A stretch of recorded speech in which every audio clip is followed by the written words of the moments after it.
Tapi tiba-tiba waktu sidang dibuka jam 10, ya, Ketua MPR mengumumkan ada 3 calon, itu ada screen-nya besar.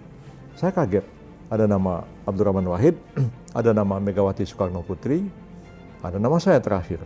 Dan saya lihat di depan tuh kok agak ada ribut-ribut antara pimpinan MPR itu, antara Husni Tamrin dan Yusuf Amir Faisal. Nah, belakangan baru saya tahu, mereka protes. Kenapa jadi ada 3? Kan cuma 1 calonnya.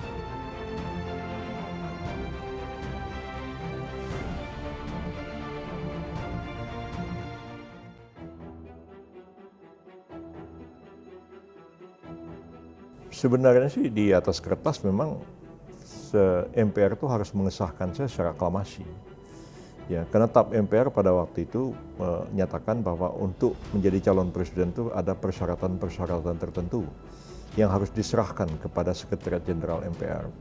Ya, syarat-syarat itu antara lain pertama warga negara Indonesia, bertakwa pada Tuhan Yang Maha Esa, kemudian ada ijazah, kemudian surat keterangan tidak terlibat G30S yang dikeluarkan oleh paling sedikit Kodam kalau tidak salah pada waktu itu.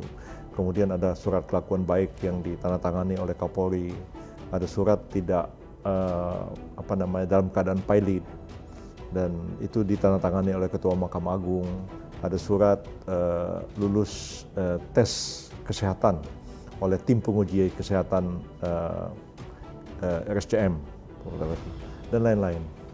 Saya memang jauh-jauh hari sudah saya persiapkan itu. Semua persyaratan-persyaratan itu sampai saya menghadap Pak Sarwata pada waktu itu, Ketua Mahkamah Agung. Saya bilang, Pak Sarwata, saya minta tolong dibuatkan surat, saya tidak ada sengketa di pengadilan, tidak dalam keadaan pilot. Untuk apa Pak Yusril?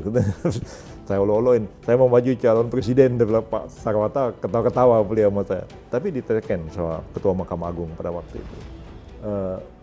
Pemilihan presiden itu akan dilakukan jam 10 pagi dan pendaftaran terakhir itu jam 8. Saya jam 6:30 sudah datang ke gedung MPR dari rumah Pak Habibie itu, menyerahkan semua berkas dan diterima oleh Sekretariat Jenderal MPR. Dan kita tunggu sampai jam 8. Tidak ada seorang pun menyerahkan persyaratan. Artinya waktu itu saya bilang pada teman-teman, kalau gitu saya jadi presiden nih.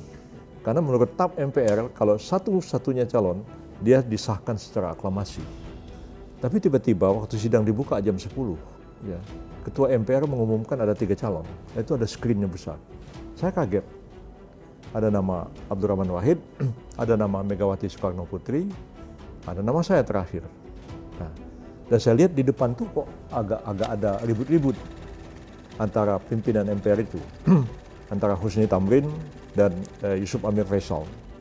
Nah, belakangan baru saya tahu, mereka protes. Kenapa jadi ada 3? Kan cuma 1 calonnya. Gitu. Jadi, karena mereka cekcok itu, sidangnya diskor sebentar. Ketika itu terjadi, ya saya didatangi oleh banyak anggota MPR yang lain. Ya. Yang masih hidup tinggal Fuad Bawazir. Ya. Yang lain sudah pada meninggal. Aisyah Amini, ya, AM Fatwa, Hartono Marjono, dan lain-lain lagi. Saya tuh sampai didorong-dorong ke tembok ya, supaya saya mengundurkan diri. Ya, terutama dari kelompok yang menamakan dirinya lupa saya kelompok tengah apalah begitu. Poros Tengah, ya. Yang saya sendiri mengatakan PBB itu bukan bagian daripada Poros Tengah. Poros Tengah itu kan Amin Rais, ya. Amin Rais itu memang dari awal dia mencalonkan Gus Dur, ya, yang sebenarnya tidak tulus. Dia mau maju jadi calon presiden, cuman Gus Dur ini dijadikan satu taktik dia untuk itu. Dan saya kira mungkin Pak Amin itu akhirnya terjebak dengan permainannya sendiri. Ya, nanti saya akan ceritakan hal itu. Jadi, nah pada waktu itu alasannya itu saya disuruh mundur karena saya masih terlalu muda. Nah, saya umur sekitar 42 tahun pada waktu itu. Kedua, nggak pengalaman katanya. Saya bilang, emang Gus Dur sama Mega itu punya pengalaman apa? Saya bilangnya, saya masih punya pengalaman lebih banyak di pemerintahan daripada 2 orang itu. Saya bilangnya, kalau dari segi pendidikan, ya mungkin pendidikan saya lebih baik daripada 2 orang itu. Nah, akhirnya Hartono Marjono sama Aisyah Amini mengatakan, jangan memecah barisan kelompok Islam. Ya, so, kalau Anda maju, ini pecah dengan Gus Dur. Akhirnya saya nggak sempat lagi berpikir panjang pada waktu itu. Dan saya mengatakan, ya sudah baiklah saya mundur. Ya. Dan saya mengucapkan pidato singkat ketika saya mundur itu. Jadi saya menyatakan saya mundur dan memberikan kesempatan kepada saudara saya Abdurrahman Wahid. Lalu sebelum diadakan voting itu sama Isya Amini, saya dibawa tuh ketemu Gus Dur. Gus, ini Yusril. Ya Mas Yusril, terima kasih ya sudah mundur. Kalau gitu, kalau saya terpilih, Mas Yusril jadi ketua Mahkamah Agung aja, kata Gus Dur. Saya bilang, Gus, emang presiden bisa nentuin siapa ketua Mahkamah Agung? Nggak bisa ya, katanya. Aduh, saya pikir orang kayak gini nih mau jadi presiden, begitu ya. Jadi, ya, walaupun sesudah peristiwa itu, ya saya datang ke ke istana, dipanggil Gus Dur sore-sore. Saya dipanggil ke lantai 4 di Wisma Negara itu, dan Gus Dur mengatakan, Mas Yusril, sampean jadi Menteri Kehakiman aja. Ya Gus, saya bilang gitu aja, saya tuh nggak banyak ngomong lagi. Terus saya turun, ketika saya turun dari lift itu, saya bertemu dengan Kiai Langitan, Kiai Abdullah Fakih, ada Khofifah juga ada di situ dan lain-lain. Lalu Kiai Fakih bilang, Mas Yusril terima kasih banyak sampean ikhlas mundur sampai Gus Dur terpilih jadi presiden. Saya bilang ya. Jadi masalah kursi Menteri Agama antara NU Masyumi tahun 52 selesai Pak Kiai. Sudah saya bayar sama kursi presiden. Jadi kan salah satu sebab NU keluar dari Masyumi tahun 52 kan itu kursi Menteri Agama, walaupun ada sebab-sebab lain tentunya. Jadi ya udah saya mundur begitu, dan saya kira ya itu momen yang tidak akan pernah terulang lagi. Pak Habibie sempat marah sama saya kenapa saya mundur, tapi juga saya berapa detik pada waktu saya ditelepon oleh Pak Takebi sama Shinzo Abe. Ya, mereka kawan sama saya Jepang. Dia bilang, Yusril jangan mundur, jangan maju sekarang. Ya, kamu masih terlalu muda. Itu nasihatnya dari Jepang. Tapi Pak Habibie marah sama saya. Karena kan saya mau maju calon presiden itu kan setelah perdebatan panjang di rumah Pak Habibie malam itu. Pak Habibie kan ditolak pidato pertanggungjawabannya.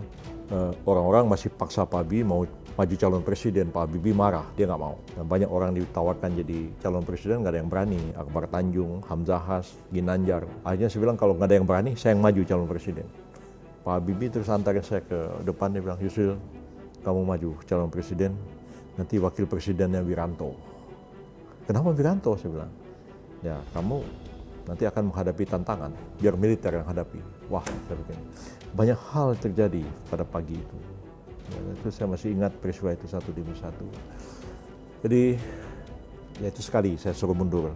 Kedua, ketika Gus Dur sudah diberhentikan jadi presiden, Mega jadi presiden, siapa wakilnya?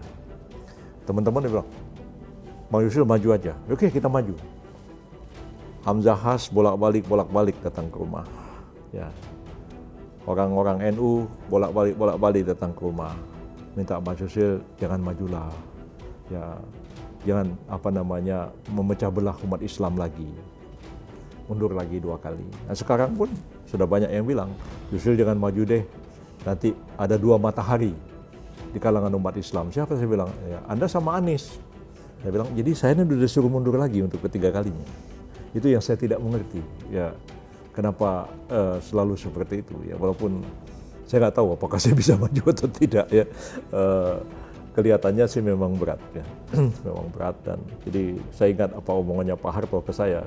Pak Harto sering bilang, kamu harus ingat Ril, momentum itu tidak terulang 2 kali, kata Pak Harto. Iya betul, jadi saya mundur jadi calon presiden itu tidak akan terulang 2 kali, karena kan setelah itu tidak ada lagi pemilihan presiden melalui MPR. Udah pemilihan langsung kayak sekarang dengan segala macam threshold 20% segala macam, makin kecil kemungkinan untuk itu. Jadi kalau Anda tanya sama saya apakah saya menyesal, kecewa dengan hal itu, saya pikir ya mungkin orang tuh kalau jadi menteri, jadi gubernur mungkin bisa diusahakan ya.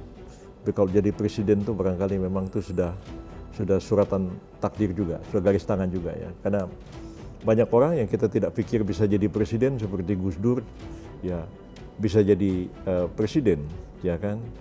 Bahkan kalau kita baca kitab fikih pun mengatakan bahwa Gus Dur itu tidak memenuhi syarat menjadi presiden. Kan kitab fikih yang dibaca di pesantren itu kan kitab fikihnya Imam Al-Mawardi, Al-Ahkamus Sultaniyah. Di dalam Al-Ahkamus Sultaniyah itu ada syarat-syarat orang menjadi presiden. Laki-laki, mukmin, suku Quraisy dan segala macam. Dan orang ciri kesehatannya harus begini-begini. Tapi toh Gus Dur bisa jadi presiden. Orang juga tidak bisa membayangkan Pak Jokowi bisa jadi presiden. Jadi besok tiba-tiba barangkali siapa itu anaknya Pak Jokowi yang jadi wali kota Solo, Gibran, bisa jadi presiden. Tiba-tiba ke Jakarta jadi gubernur, langsung jadi presiden. Kita nggak bisa membayangkan. Jadi saya pikir kalaupun memang tidak hidupnya sampai di sini pun ya sudahlah. Saya nggak bisa bilang apa-apa lagi.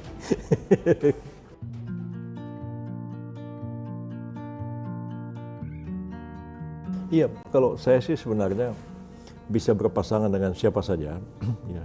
Karena memang dari awal saya sudah diajari bahwa politik itu sebenarnya seni untuk berkompromi sebenarnya. Jadi tidak mungkin orang ngotot-ngototan, ya.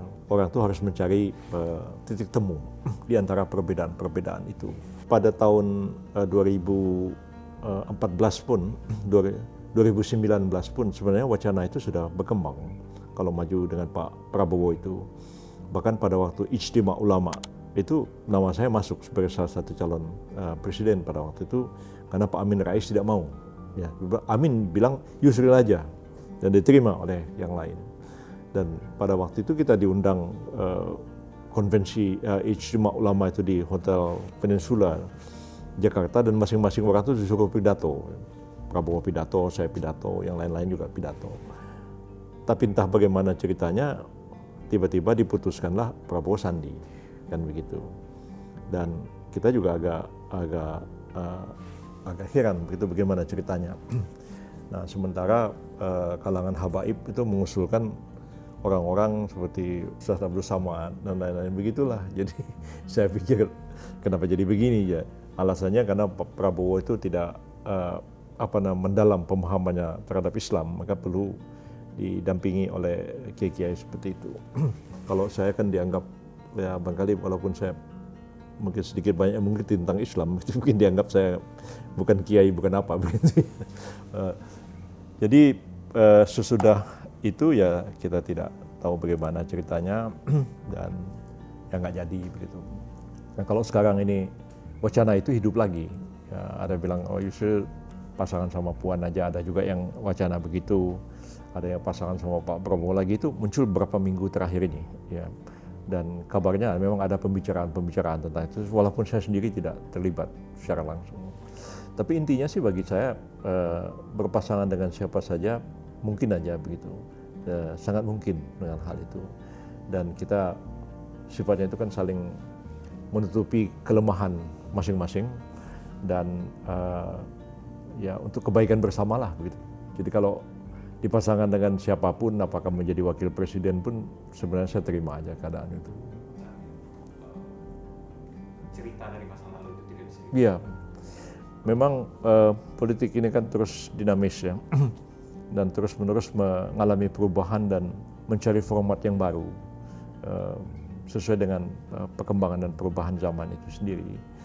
Memang politik yang didasarkan kepada aliran politik itu kan sejak awal abad 20 yang lalu pun sebenarnya sudah ada ya. Bung Karno tahun 20-an sudah menulis nasionalisme, Islamisme, Marxisme, ya, mengkonstatir adanya 3 aliran atau kekuatan politik yang ada di kalangan bangsa kita pada waktu itu. Dengan tidak adanya lagi Marxis tahun 65 sampai sekarang, maka yang tersisa itu adalah kekuatan Islam dan kekuatan nasionalis. Yang menurut hemat saya kedua-duanya itu pun sebenarnya sulit untuk bersatu, ya. Bukan hanya partai Islam pecah, partai nasionalis pun juga pecah, gitu. Dan itu dari sebelum kemerdekaan pun ada Parindra, ada PNI, ada macam-macam partai nasionalis, tapi juga partai Islam ada Serikat Islam, ada Penyadar, ada macam-macam, dan pada waktu awal kemerdekaan pun mula-mula memang hanya Masyumi sebagai salah satunya partai kan, tapi kemudian PSII bentuk sendiri, kemudian NU keluar tahun 52, muncul Perti. Begitu juga partai-partai nasionalis. Jadi sebenarnya partai-partai itu kalau saya amati ya, potensinya untuk bersatu itu lebih kecil daripada potensinya untuk pecah. Lebih besar potensinya untuk berpecah belah itu. Ya, karena memang politik ini kan penuh dengan kepentingan-kepentingannya. Jadi mungkin kalau dalam dunia bisnis barangkali ya agak lebih solid. Tapi kalau dalam politik ini memang kepentingan terlalu banyak dan perpecahan itu seringkali terjadi. Tapi baik di masa lalu maupun ke depan, keberadaan dari dua kekuatan politik ini tetap signifikan antara nasionalis dan Islam. Walaupun antara keduanya itu sebenarnya sudah tidak begitu tajam perbedaannya. Ya, kalau dibandingkan dengan tahun 50-an, 60-an dan keadaan sekarang itu jauh berbeda. Kita tidak bisa mengatakan bahwa partai nasionalis itu sekuler dan tidak mempertimbangkan faktor agama sedikit pun. Sebaliknya juga kelompok Islam ini tidak nasionalis, saya kira sebenarnya tidak seperti itu. Ya, sebenarnya kalau kita amati Pak Natsir sebagai satu contoh, walaupun ketua Masyumi, tapi kan sangat berupaya mempertahankan negara kesatuan Republik Indonesia dengan mosi integral tahun 1950. Jadi begitu juga sebenarnya kelompok nasionalis pun di dalamnya itu juga terdapat banyak kelompok-kelompok Islam di dalamnya. Jadi saya baru bisa mengerti satu hari kenapa Pak Subadyo Sosrosoetomo itu sering berdiskusi dengan Anwar Haryono. Ya saya tanya, bagaimana ceritanya ini tokoh PSI ini enak sekali. Dia bilang itu dulu Pak Subadyo itu dia anggota Young Islamitan Bond. Nah, jadi sama Pak Muhammad Rum, Pak Natsir dan lain-lain itu. Jadi selalu akan ada silang seperti itu. Nah sekarang ini misalnya alumni dari HMI atau PMII dan lain-lain, itu kan menyebar kemana-mana. Ya, kekuatan HMI, alumni HMI di dalam Golkar, Akbar Tanjung dan pasukannya itu cukup kuat juga di dalam ya. Sebaliknya juga di PDIP itu ada barisan kelompok Islamnya juga di dalam. Nah jadi tidak bisa dikatakan bahwa partai-partai nasionalis itu tidak Islam. Ya. Sebaliknya kelompok-kelompok Islam itu tidak nasionalis begitu. Jadi percampuran itu menjadi ada dan Islam itu menjadi concern dari semua. Tidak hanya concern partai-partai Islam, tapi juga menjadi concern dari partai-partai nasionalis itu. Nah saya ingat satu hari sebagai Menteri Kehakiman saya waktu itu bersama Mendagri mengajukan rancangan undang-undang tentang Nanggure Aceh Darussalam. Ya. Kemudian yang kedua itu rancangan undang-undang pemerintahan Aceh sesudah Helsinki. Saya 2 kali menyiapkan RUU Aceh itu. Sempat saya berdiskusi panjang dengan tokoh-tokoh dari Partai Demokrasi Kasih Bangsa, Pak Manase Malo, Ibu Astrid Susanto dan lain-lain. Tentang beberapa pasal dalam undang-undang Nanggure Aceh Darussalam itu mengenai berlakunya syariat Islam di Aceh. Memang itu sengaja saya yang mendraft itu. Dan itu hasil diskusi panjang antara saya dengan GAM dan dengan ulama-ulama Aceh. Ya, pada waktu zamannya Gus Dur. Jadi saya sempat beberapa kali datang ke Aceh dan berdialog dengan tokoh-tokoh di sana. Dan saya lapor ke Gus Dur. Dia bilang, Gus, saya udah ngomong nih sama orang-orang Aceh ini, kebanyakan GAM ini banyakan preman, saya bilang. Tapi yang memberontak di Aceh ini GAM, bukan ulama, Gus, saya bilang. Kalau ulama memberontak di Aceh, kita nggak bisa ngatasi lagi, kita nyerah deh, saya bilang. Kalau ngadapin GAM kita bisa hadapi, tapi kalau ulama mau memberontak, habis kita. Nah ulama ini, saya tanya, ya ulama-ulama mintanya apa? Pesan Gus Dur pada saya, apapun yang diminta orang Aceh, kita kasih. Satu yang jangan dikasih, Aceh lepas dari Republik Indonesia. Ulama-ulama itu minta syariat Islam dijalankan. Dia bilang, Pak Yusril, bilang sama Gus Dur, kalau syariat Islam dijalankan di Aceh, kami ulama-ulama inilah yang akan berjihad mempertahankan Aceh sebagai bagian dari Republik Indonesia. Nah karena itu, ya itu kompromi. dituangkan. Dan kompromi itu tetap kita pertahankan ketika Hamid Awaludin sama Sofian Jalil pergi ke, saya nggak ikut berunding kan ya di Helsinki karena saya Mensesnek kan harus jaga gawang di istana situ. Tapi saya dengerin mereka berunding itu, kami di sana bisa monitor apa perundingan itu dan tetap dimasukkan. Nah itu oleh Demokrasi Kasih Bangsa yang notabene adalah Partai Kristen ya, itu sempat dipertanyakan. Dan saya menjelaskan panjang lebar kepada beliau-beliau itu sampai Pak Manase dan Ibu Astrid mengatakan kalau seperti itu penjelasan tentang syariat sudah nggak ada alasan bagi kami Partai Kristen untuk tidak menerimanya. Nah, detail sekali mereka tanya. Sampai ada ditanya begini, kalau orang Islam maling ayam orang Kristen, hukum apa yang dipakai? Sebaliknya kalau orang Kristen maling ayam orang Islam, hukum apa yang dipakai? Itu saya jawab semua pertanyaannya. Dan setelah itu nggak ada masalah. Termasuk pada waktu itu PDIP, Permadi yang tokoh kebatinan itu. Jadi kalau mau rapat bawa keris tuh ke DPR. Jadi saya bilang nih yang ngomong siapa nih, Pak Permadi atau yang di belakang itu yang ngomong nih. Jadi kalau mau rapat bawa keris. Jadi Pak Permadi pun atas nama fraksi PDIP menyetujui berlakunya syariat Islam di Aceh itu setelah saya jelaskan. Itu tidak mengganggu orang Kristen, tidak diskriminatif, segala macam, bahkan itu keadilan bagi semuanya. Nah jadi saya pikir hal-hal seperti ini tidak hanya menjadi concern dari Partai Islam, tapi PDIP pun bisa terima, Partai Kristen bisa terima. Jadi di masa belakangan ini kan banyak RUU muncul di DPR ya seperti yang berkaitan dengan Islam ya. Dan itu justru terjadi pada zaman Jokowi. Nah, jadi padahal kekuatan Islamnya secara persentase mungkin makin melemah di DPR. Tapi kepentingan Islam itu justru diperjuangkan oleh Golkar, oleh PDIP, oleh partai-partai yang lain. Nah, jadi ini sebenarnya format baru sebenarnya politik Islam. Tapi bagaimanapun dia tetap akan memberikan warna kepada politik Indonesia sekarang maupun masa depan. Walaupun saya tetap bercita-cita jangan sampai kekuatan politik Islam itu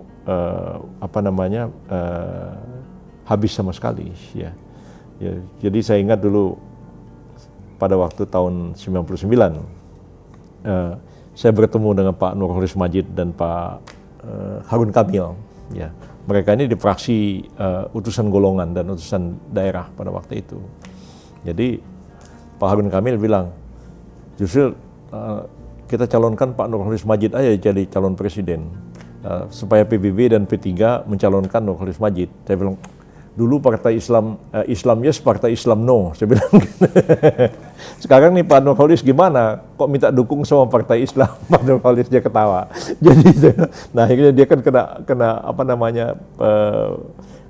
jadi bumerang ucapannya sendiri ya. Ucapan dia tahun 70 mengenai Islam yes, Partai Islam no itu kan cukup menghebohkan pada waktu itu kan.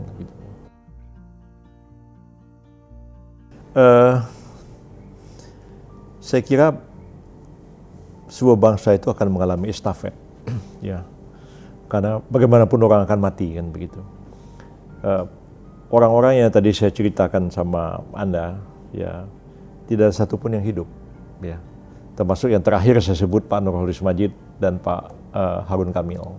Nah, jadi peristiwa, ya, apalagi Pak Harto dan sudah nggak ada yang hidup, ya. Saya mungkin karena pada waktu itu termasuk yang paling muda, jadi masih hidup sampai sekarang. Ya besok-besok kan akan mati juga, begitu. Tapi generasi muda itu harus mempelajari masa lalu. Ya. Masa lalu itu, walaupun sudah banyak buku ditulis orang tentang masa lalu itu, tapi kita tetap harus membacanya kembali dan menghadirkannya kembali sekarang. Lalu kemudian memberikan makna baru terhadap apa yang terjadi di masa yang lalu itu. Kita bisa mengatakan begini, andai kata Bung Karno hidup sekarang, atau Sultan Syahrir hidup, atau Natsir hidup, walaupun yang tidak mungkin hidup, tapi pikiran-pikiran dia itu kita hadirkan kembali sekarang untuk kita analisis perkembangan masyarakat kita ini. Lalu kita memberikan kritik dan sekaligus jawaban terhadap perkembangan yang terjadi sekarang. Saya kira itu akan sangat bermakna. Jangan sampai generasi muda itu tidak paham sama sekali terhadap sejarahnya. Ya. Dan ini sudah banyak terjadi, baik di kalangan Islam maupun di kalangan nasionalis, kurang paham terhadap jejak masa lalu. Ya. Saya bersyukur saya banyak berguru dengan orang-orang yang sangat dekat dengan sejarah. Ya. Saya kenal baik Pak Taufik Abdullah, ya, ya, Buya Hamka yang punya gaya historiografis tersendiri dalam tulisan-tulisannya begitu ya. Saya menjadi asistennya Osman Ralibi yang menulis Documenta Historica, ya, berapa jilid tebal begitu. Dan memahami masa lalu itu penting untuk memberikan ilham kepada kita bagaimana kita bawa kemana bangsa ini. Nah, kadang-kadang anak-anak muda ini terlalu berorientasi keluar. Dan memang ya itu lumrah saja. Kan barang import lebih baik daripada produksi dalam negeri kan seperti itu. Ambil contoh misalnya di kalangan HMI dan PII, ya mereka baca buku Hasan al-Banna, baca buku Said Abdul Alam Maududi, baca buku macam-macam dari luar tentang pemikiran politik Islam. Tapi mereka tidak mau baca misalnya Islam dan sosialismenya Cokroaminoto misalnya, atau membaca tulisan-tulisan Muhammad Natsir yang begitu banyak, Muhammad Rum dan lain-lain, atau membaca tulisan-tulisan Hamka yang lebih ringan begitu, atau lebih jauh lagi misalnya baca tulisan Raja Ali Haji, ya seorang pejangga Melayu yang menulis banyak sekali kitab tentang ketatanegaraan Melayu Riau di zaman yang lalu. Nah, lalu berkiblat ke Maududi, berkiblat ke Ikhwanul Muslimin di Mesir. Kalau sekarang ini apalagi ya, berkiblat kepada Hizbut Tahrir di Suriah begitu, atau kepada yang lain-lain ya, gerakan-gerakan Islam, harakah Islamiyah yang kontemporer sekarang, yang menurut saya ya bisa kita belajar. Tapi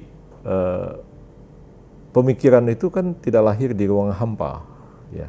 Orang berpikir itu kan ada faktor respon dia terhadap pergolakan sosiologis dan politis ketika dia menuangkan tulisan itu ya.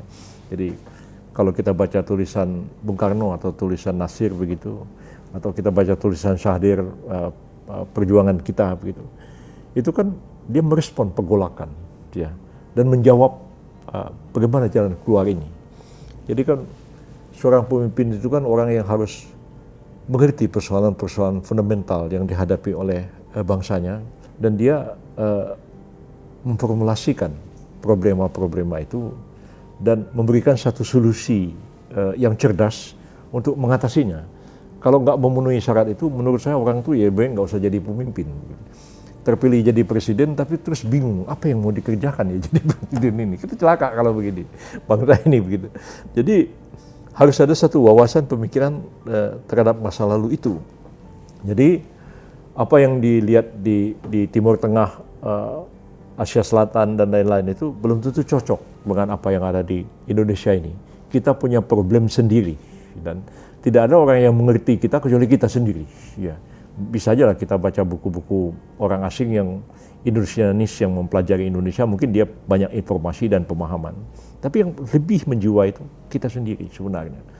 Ini yang kadang-kadang tidak tersosialisasikan, terutama mereka yang tamat SMA terus kuliah ke luar negeri. Pulang ke sini, ya seperti itu. Itu diakui oleh Pak Habibie ke saya. Rumah dia di situ tuh di bawah di Kuningan itu. Dia cerita sama saya, katanya, saya waktu pulang dari Jerman disuruh pulang, ya. Saya jadi menteri, dikasih rumah Pertamina di Pertamina itu. Saya tidak tahu jalan pulang ke rumah saya itu di mana, katanya.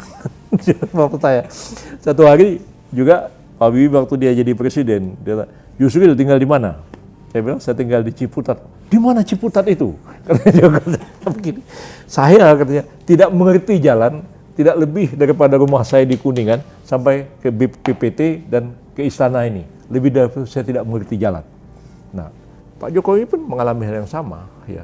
Dari Solo jadi gubernur DKI, ya, bicara tentang sungai. Ya. Mungkin barangkali di Solo ya ada Bengawan Solo itu. Di Jakarta ini, sungai itu begitu banyaknya, dan bagaimana mengatasi banjir di Jakarta. Saya melihat Pak Jokowi itu seperti orang kebingungan. Hari-hari pertama dia menjadi presiden, menjadi gubernur DKI pada waktu itu.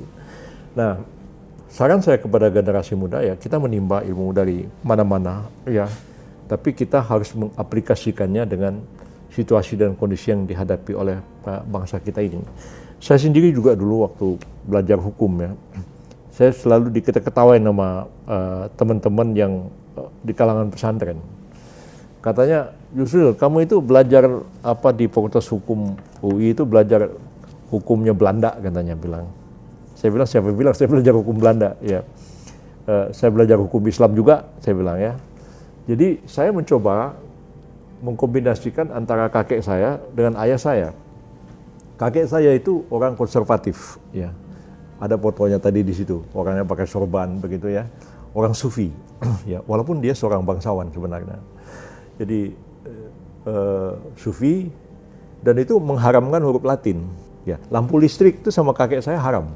Jadi di rumahnya nggak ada lampu listrik, lampunya pakai lampu minyak begitu. Katanya listrik itu nggak ada di zaman Nabi katanya begitu. Jadi dan kakek saya tuh pergi haji naik perahu, ya. Dia nggak mau pergi haji itu naik kapalnya Belanda, dia nggak mau. Naik perahu yang mereka bikin sendiri. Sebegitu konservatifnya, bapak saya tuh nekat sekolah Belanda. Nah, makanya konflik kakek dengan bapak saya itu begitu tajam pada waktu bapak saya masih muda. Sampai satu saat kakek itu mengerti tentang bapak saya kenapa dia sekolah Belanda itu. Nah saya generasi ketiga itu sebenarnya kombinasi dari kakek saya yang antik itu dengan bapak saya yang agak liberal pikirannya. Jadi ketika kita belajar ya, saya membaca kitab-kitab klasik Arab ya, mempelajari juga buku-buku Belanda, literatur Inggris, Jerman dan lain-lain begitu, dan mencoba mengkombinasikan sehingga pikirannya itu agak, ya saya bukan kakek saya, bukan bapak saya juga, tapi sudah merupakan sesuatu yang sintesis antara keduanya barangkali. Dan makanya dalam melihat soal-soal Islam, barangkali pikiran saya agak unik ya, dengan kakek saya beda, dengan bapak saya beda. Nah saya kira ketika kita menghadapi persoalan bangsa kita ini, ya Indonesia ini nggak ada duanya di dunia ini, ya, dengan segala kemajumukan dan segala kerumitannya yang ada, nggak ada duanya di dunia ini.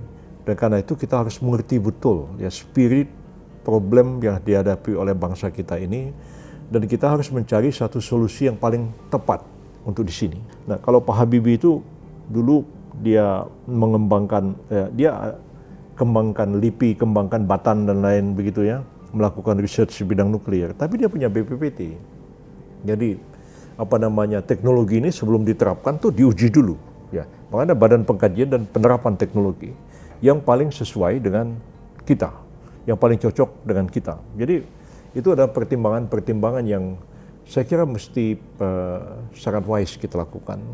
Ya, jadi jangan juga kita terus menggunakan teknologi yang terlalu canggih sehingga tenaga kerja kita tidak terserap lagi. Itu sebagai satu contoh yang sederhana lah ya. Ingat waktu saya ketemu Anwar Ibrahim yang dialog terakhir itu, saya menyarankan kepada dia kan, Malaysia itu kan selalu menghadapi problem tenaga kerja, TKI Indonesia terutama juga bikin ribut kadang-kadang. Mahathir juga pernah bilang sama saya katanya, dulu Yusril katanya di Malaysia ini orang nggak pernah kehilangan sepatu, ya. Tapi setelah ada orang Indonesia kerja di sini, orang sebagian sepatunya sering hilang katanya. Jadi saya bilang, itu kan ya ekses saja begitu. Tapi mungkin ya setelah Malaysia itu sekian lama melakukan industrialisasi, mungkin Malaysia itu lebih baik melangkah ke high tech, ya kan? Kalau dia melangkah ke high tech, tenaga kerja kan tidak begitu banyak, dan pabrik-pabrik yang manufaktur di Malaysia kan bisa direlokasi ke Indonesia, sehingga orang Indonesia itu kerja di perusahaan Malaysia tapi di Indonesia. Nah itu saya kira satu solusi untuk mengatasi keadaan. Nah jadi makin banyak problem yang kita hadapi ini, makin harus lebih cerdas juga kita menyelesaikannya, dan bagaimana kita memberikan satu respon yang sesuai dengan keadaan kita hadapi sekarang.